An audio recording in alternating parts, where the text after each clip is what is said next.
Welcome to Financial Friends. Today we have no longer an episode of the dividend journey, but an episode that'll be educational and interesting and hopefully something that you guys can enjoy. And that is the title, which is What is Compounding? What is the compounding effect? That is what it's on the schedule for today. So I created some slides or some notes over on GoodNotes.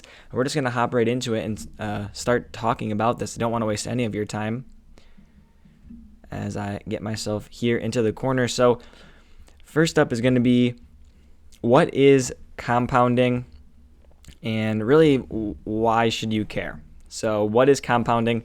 Well, compounding is when you build over time, right? So when you slowly build something up from scratch, and I think a fantastic reference is this book here by Darren Hardy, which is called The Compound Effect.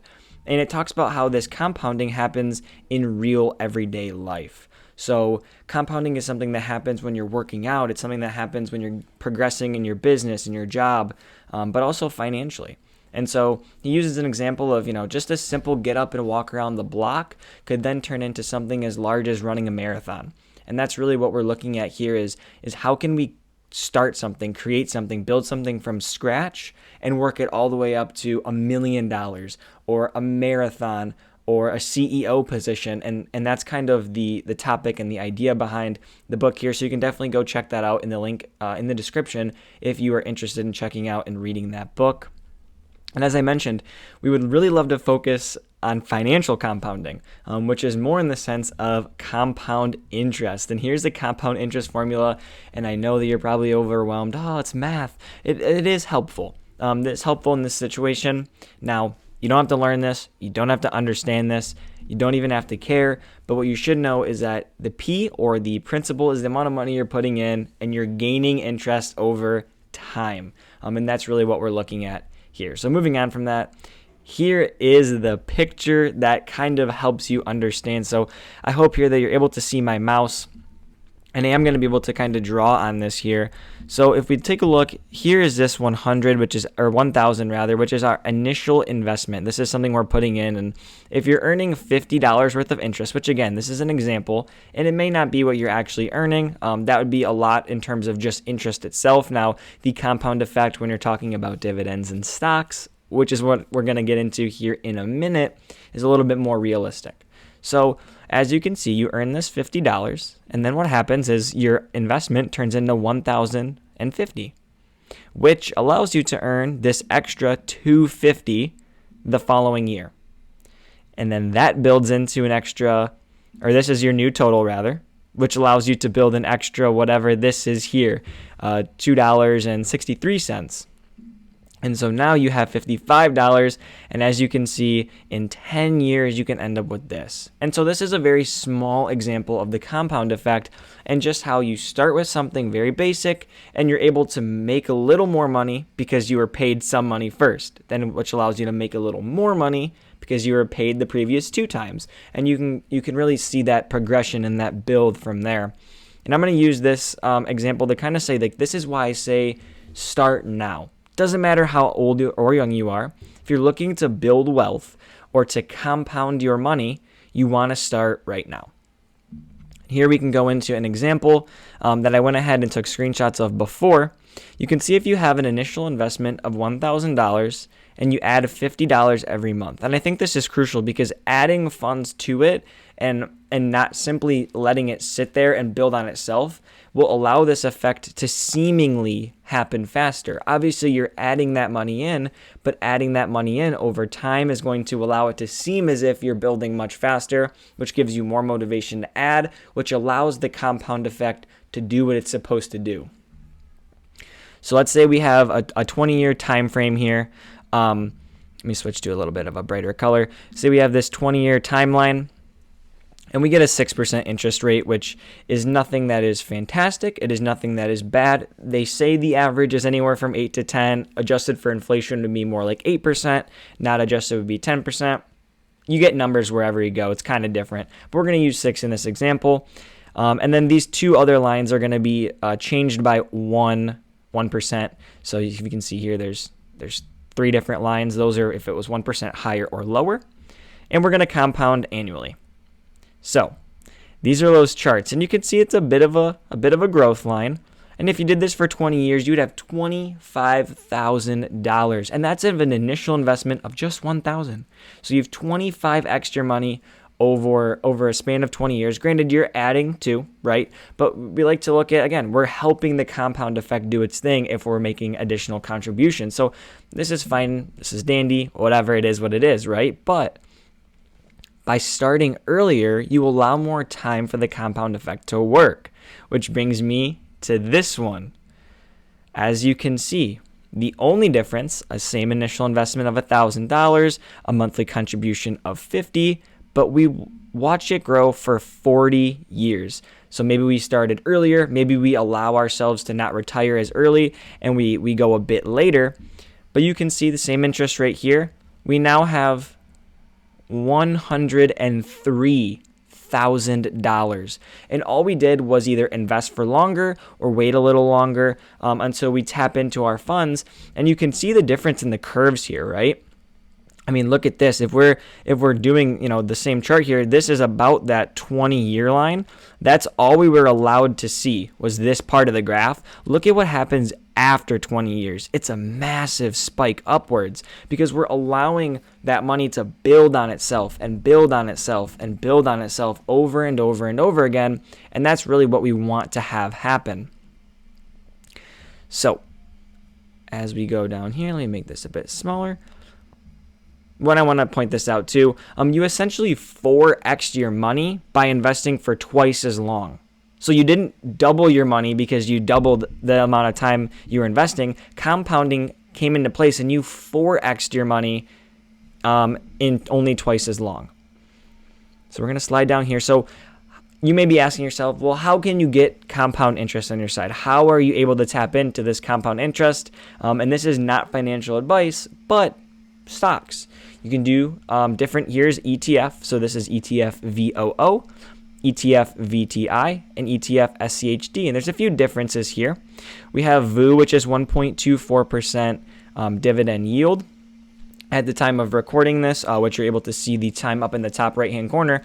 But that 1.24%, you're first off, you're getting a very diversified investment, which means you're going to own, VOO is the S&P 500 index, and it tracks that. So you're going to own a little bit of a piece of 500 companies, the largest 500 in the United States.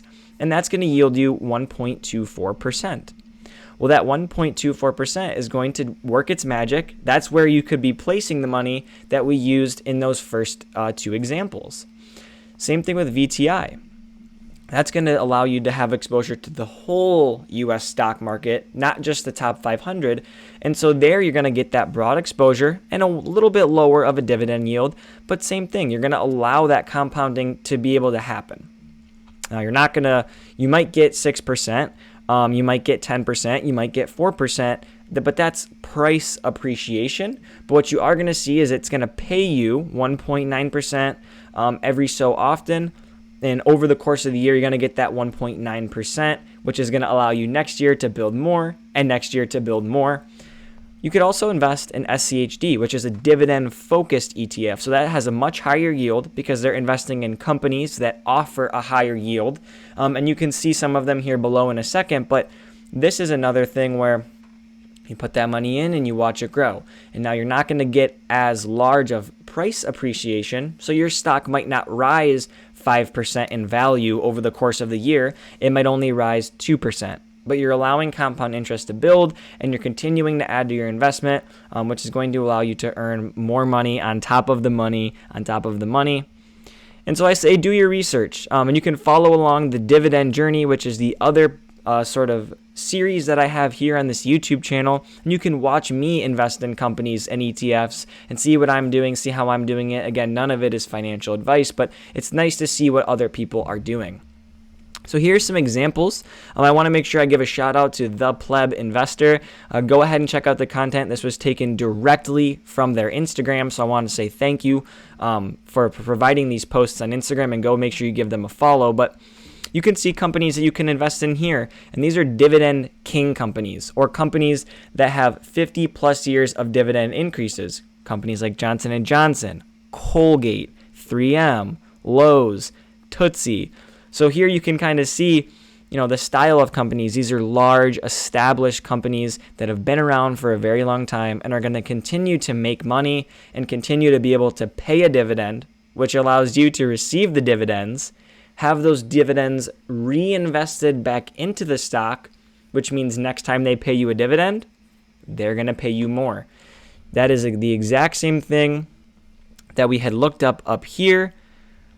Imagine you were getting this dividend of $50, which would be a very high dividend. That'd be 5%, which is not always what you'll be getting. But for example, $50 is paid to you, and so that you put that back into the stock and pretend like this is the stock here, the stack of money.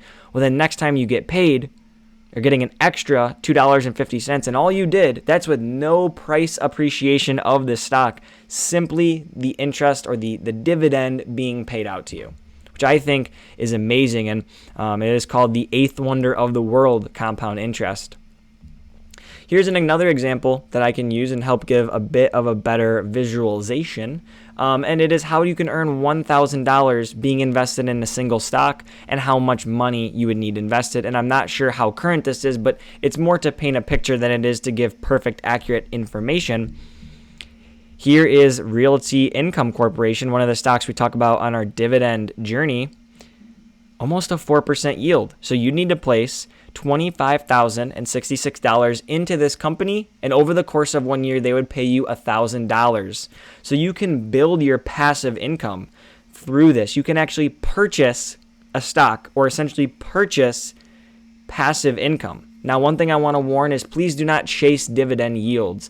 So just because a dividend yield is high does not necessarily mean that that company is where you want to have your money, because if the company goes away, so does your passive income, so does your dividend. So just be very cautious. There's going to be a video out soon on how kind of to evaluate companies and make sure you find a safe company. But if you're also looking for some of that information, again, the dividend journey is a fantastic place to be.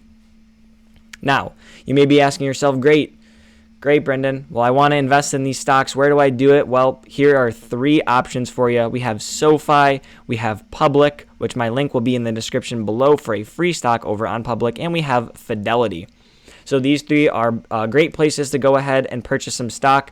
There's many other options as well. As you can see, SoFi offers $5 fractional shares. Public is at $1. Fidelity is $1, and there's no minimum to start. So if you want to dip your toes in and just kind of get started, I 100% recommend that you do that. There will be some videos here on Roth IRAs coming soon as well. This is a fantastic place that you can hold these investments. Again, I don't want to get too deep into that, but you won't be taxed on them because you're taxed prior to. That's another video for another day. And if you have a question, if I didn't explain something well enough, if you're confused, if I said one thing, said another thing, and now you're even more confused, comment down below. Ask a question. Don't be afraid. There are no dumb questions. I will get back to you as soon as possible. We can even set up a Zoom call or something like that where I can kind of help you understand what you need to understand, and that way we can all become wealthier, through the shared knowledge of everybody. So definitely no stupid questions. Go ahead and comment down below. I want to thank you guys for listening and watching. If you learned something, leave a like. If you enjoyed the video, leave a like, and don't forget to subscribe for more content all of the time. Guys, I hope you have a fantastic and a wonderful rest of your day, and take care.